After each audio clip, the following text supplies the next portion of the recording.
করোনার দ্বিতীয় ঢেউ মোকাবিলায় চলমান লকডাউনের মেয়াদ আগামী 5 মে পর্যন্ত বাড়িয়ে প্রজ্ঞাপন জারি করেছে মন্ত্রিপরিষদ বিভাগ।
হ্যাঁ দোস্ত বল। কই কি অবস্থা? আচ্ছা দোস্ত এক কাজ কর না, আমি তো বেরোর চিন্তা ভাবনা করতেছি। বেরো না আজকে। বাইরুমু? কেমনে বাইরুমু? আর বেটা বাসা থেকে বাইরে দিব না। আরে বেটা আমার বাবার চেয়ে কি দজ্জাল আসছে নাকি বেটা? আমি তো বেটা বাবার ম্যানেজ করে চামে চুমে বের হয়ে যাবো। তুইও বেটা মামা একটু চামচুম দিয়ে বের হয়ে যা।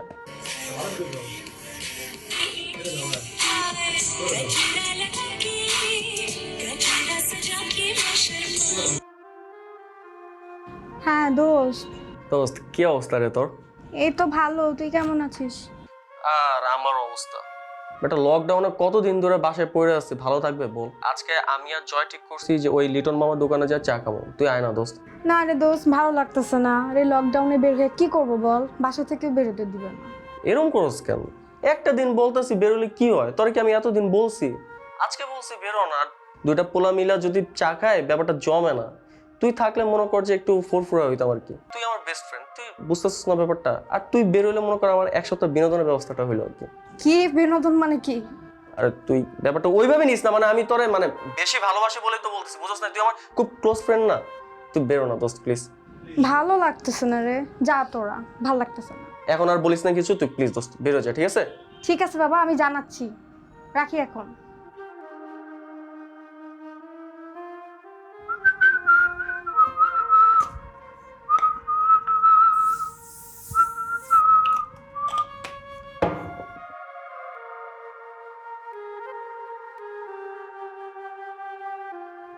কোথায় যাচ্ছ?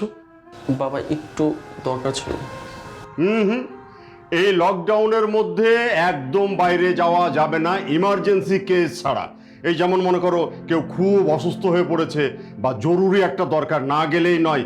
এছাড়া একদম বাইরে যাওয়া যাবে না, বুঝতে পেরেছো? আর তাছাড়া বাইরে যাওয়ার কি দরকার? এখন তো তুমি বাসায় বসেই অনলাইনে সব কিছু করতে পারছো।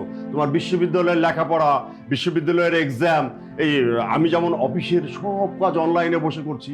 আর তাছাড়া তুমি যদি প্রয়োজন মনে করো, অনলাইনে অর্ডার করলে তুমি সব ধরনের প্রোডাক্ট বা যা দরকার সব কিছু পেয়ে যাচ্ছ। অতএব এই লকডাউনের মধ্যে একদম বাইরে যাওয়া যাবে না, বুঝতে পেরেছো? বাবা বাবা ওই যে বললেন না অসুস্থ, আমার না প্রচুর গ্যাসের প্রবলেম হচ্ছে। এটা সমস্যা কি? সেটাও তুমি বাসায় বসে অনলাইনে করতে পারবে। তুমি অনলাইনে একজন ডাক্তারকে নক করো, সে দেখবে তোমাকে সব ধরনের সাজেশন থেকে শুরু করে প্রেসক্রিপশন সব দিয়ে দিবে। তুমি তার সঙ্গে কথা বলে সে যে মেডিসিন খাইতে বলে তুমি সেটা খাও। বাবা একটু বললাম তো, এই ইমার্জেন্সি ছাড়া এই মুহূর্তে মানে এই লকডাউনের মধ্যে একদম বাইরে যাওয়া যাবে না, ঠিক আছে? আমি ওষুধ দিচ্ছি, তুমি ওটা খেয়ে শুয়ে থাকো, সব ঠিক হয়ে যাবে।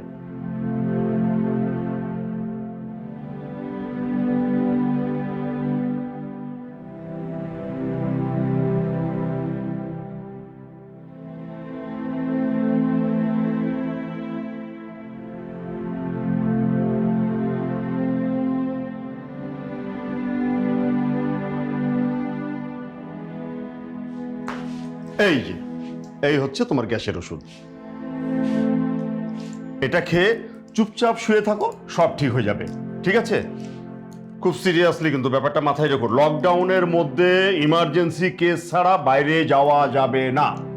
বুঝতে পেরেছো? যাও ওষুধ খেয়ে শুয়ে থাকো। বাবা ডাক্তার তো বললাম তো লকডাউনের মধ্যে কোনো অবস্থাতে বাইরে যাওয়া যাবে না। যাও ওষুধ খেয়ে শুয়ে থাকো, সব ঠিক হয়ে যাবে। হ্যালো, কিরে কই তুই? আচ্ছা শোন না দোস্ত, আসলে আমি বের হয়েছিলাম বুঝছস, কিন্তু বাইরে বের হয়ে দেখি এত রোদ, মানে দাঁড়ায় থাকার মতো কোনো অবস্থা নেই। দোস্ত এক কাজ কর, তুই এখন বাসায় যা, আমরা বিকালে বের হই, কি বলস? বাপের কাছে ঝাড় খাইছিস না? তুই এক কাজ কর দোস্ত, একটু বাসায় যা, বিকালে বের হইস। এটা আমি কত কষ্ট করে ম্যানেজ কইরা তারপরে আমি দোকানের সামনে আসছি, আইসা এখানে বসে রয়েছি, তোদের জন্য ওয়েট করতেছি। কই রিয়া কই? দোস্ত তুই আমার জানের দোস্ত না, একটু ম্যানেজ কর প্লিজ। যা ইচ্ছা কর, রাখি, যা। Thank you. ওকে। সনেট, জি বাবা। কি ব্যাপার, কোথায় যাচ্ছ? বলেছি না এই লকডাউনের মধ্যে ইমার্জেন্সি কেস ছাড়া একদম বাইরে যাওয়া যাবে না।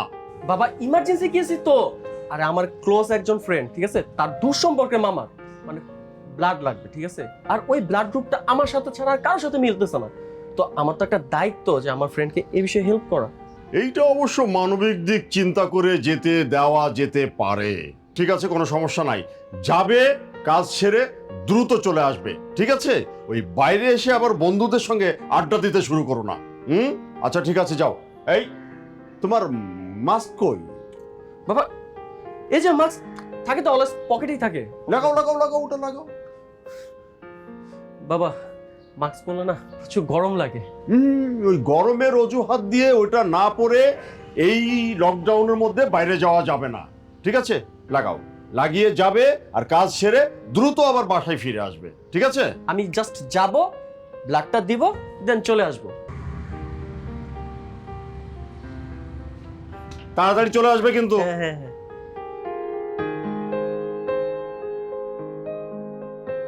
সতর্ক সংকেতের ঈদের এই বিশেষ পর্বে আপনাদের সবাইকে স্বাগতম জানাচ্ছি আমি আনমুর খান ওলক। গোটা দেশ তথা পৃথিবী এখন কঠিন সময় পার করছে। মহামারী ভাইরাসের প্রকোপ যেন বেড়েই চলেছে।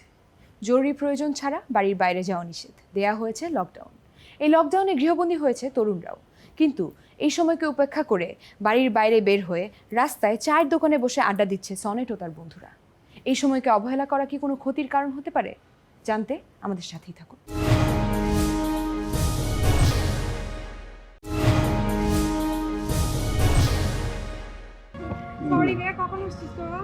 এই তো কিছু হলো। আচ্ছা তুই না কিসের প্ল্যানের কথা বলতেছিলি? হ্যাঁ সেটাই বলছি। আচ্ছা রিয়া শোন, আমি ঠিক করছি যে চল আমরা সবাই মিলে কোথাও ঘুরতে যাই। এই অবস্থা তোরা বাইরে যাবি?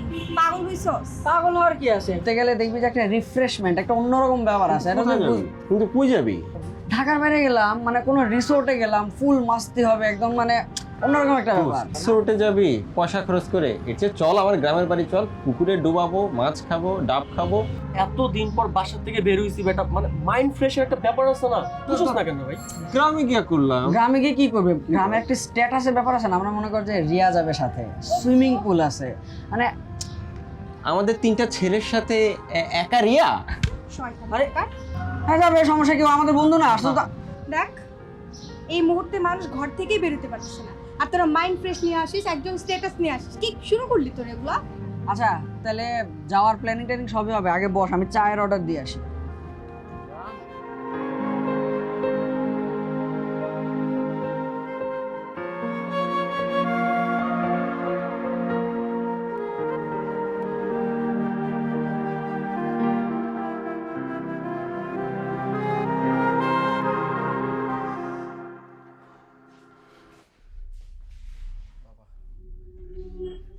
কিরে, তোর বন্ধুর মামার অবস্থা এখন কেমন?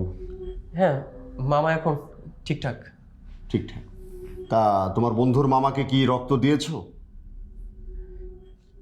কই দেখি।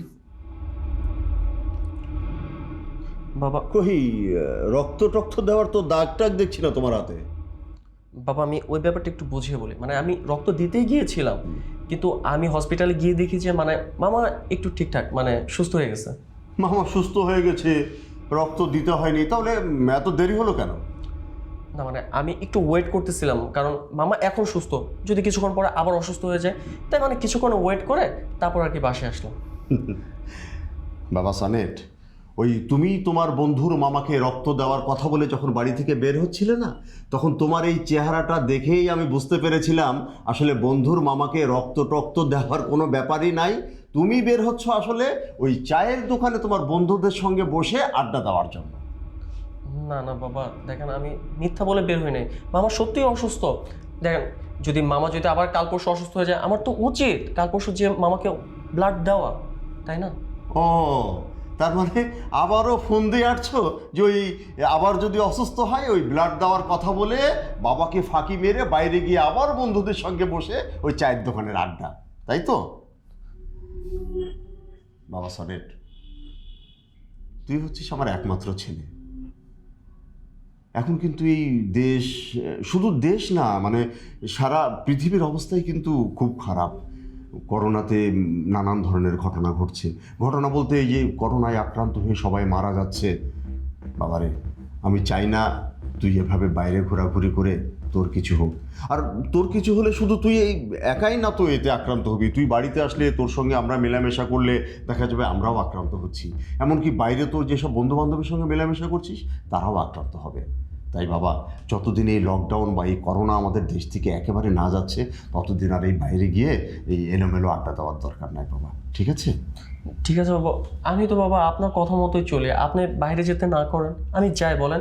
মানে বন্ধু এত করে ফোন দিল। আমি জানি, আমি সব জানি, ঠিক আছে? নিজের দিকে একটু খেয়াল রাখবো, হ্যাঁ? ঠিক আছে বাবা।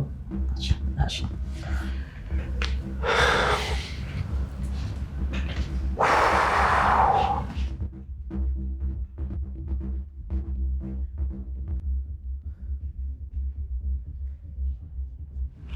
হ্যালো দোস্ত, এই শোন না, এই আজকে বাবা যখন মানে রাতে যখন নামাজ পড়বে না, তখন একবার চল বের হই।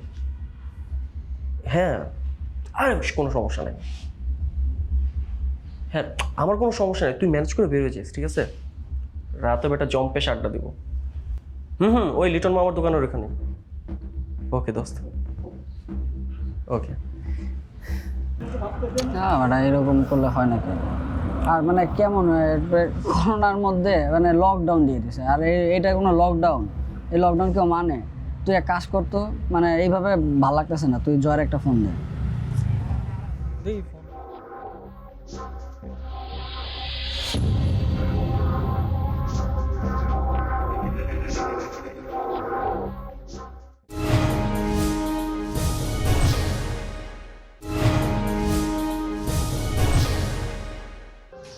কি রে ভাই, লিটন মামার চার দোকান বন্ধ?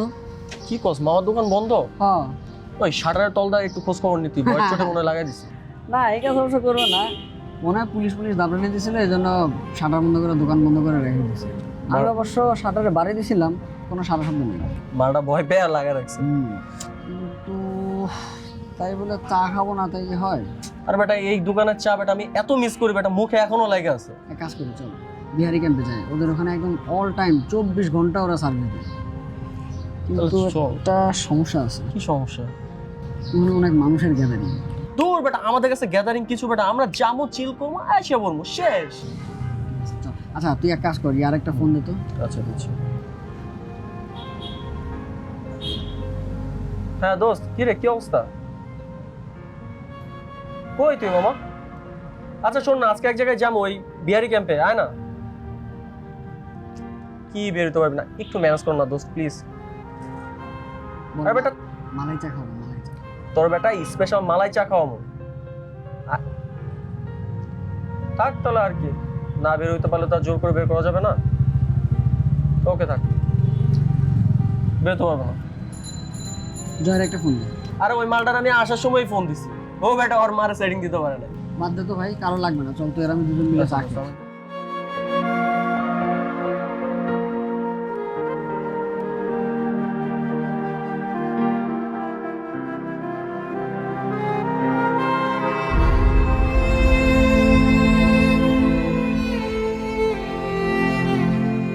হ্যালো জয় দোস্ত, দোস্ত আমার তো একটা সর্বনাশ হয়ে গেছে রে, বাবা তো করোনা আক্রান্ত হয়েছে, আমি হসপিটালে কোনো বেড পাচ্ছি না, দোস্ত একটু হেল্প কর না প্লিজ।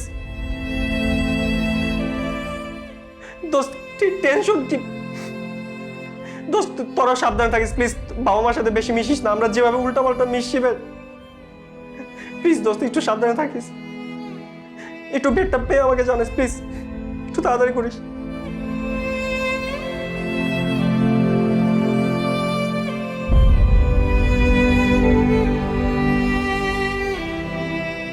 হ্যালো রিয়া।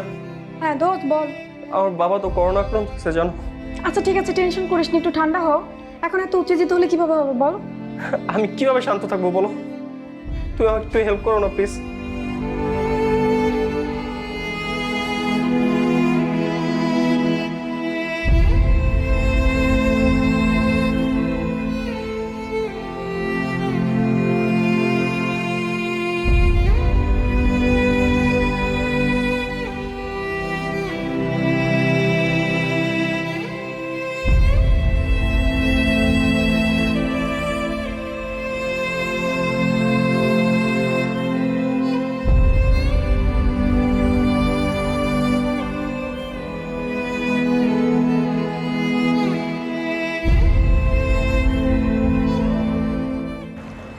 হ্যাঁ ভাইয়া, ভাইয়া আমি অনেক দেখছি ভাইয়া হসপিটালে ভাইয়া কেবিন নর্মাল বেড কোনোটাই খালি নাই।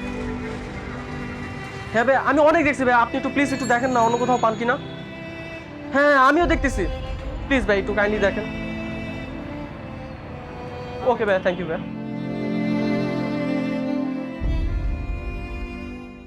সনিরদের এই খামখেয়ালি, অপ্রয়োজনে বাড়ির বাইরে যাওয়া ও রাস্তার ধারে বসে চা খাওয়া, এসব কিছু না করলে হয়তোবা সনেটের বাবা আজকে অসুস্থ নাও হতে পারতেন। আমাদের একটু সাবধানতা আমাদেরকে বাঁচিয়ে দিতে পারে নানান রকমের বিপদ থেকে। আমি আন্নুর খান নোলক আজকের মতো বিদায় নিচ্ছি, দেখা হবে আগামী পর্বে। সে পর্যন্ত সবাই ভালো থাকুন, সুস্থ থাকুন এবং সতর্ক থাকুন বিপদের আগেই।